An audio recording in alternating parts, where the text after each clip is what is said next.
Kwento natin to. Musika natin to. Asap natin to.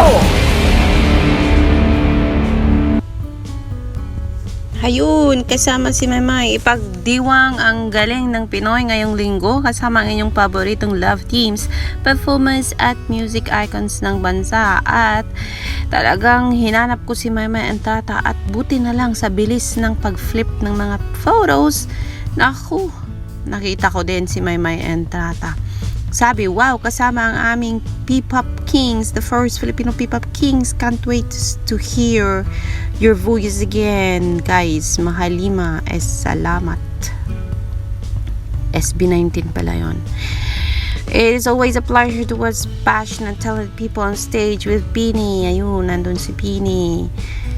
Ayan, nagulat ako kaya akala ko wala yun. Don Bill, sila pa yung unang pinakita. Ayun, nandun din sa Don Bill.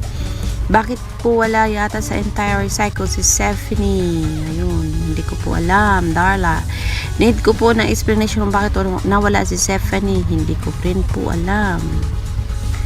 Ayan, see you on Sunday, Seth Drea. Ayun, kasama ang Seth Drea.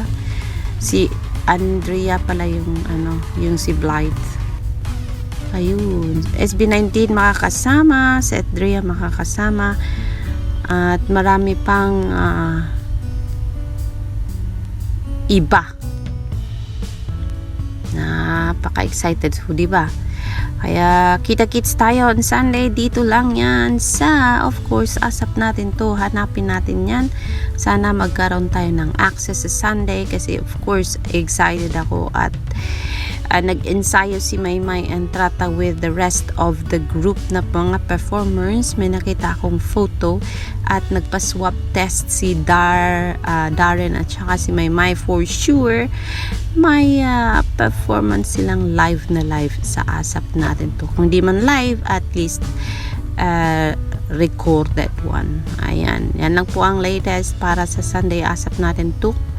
See you and see you on my next. Hellcat.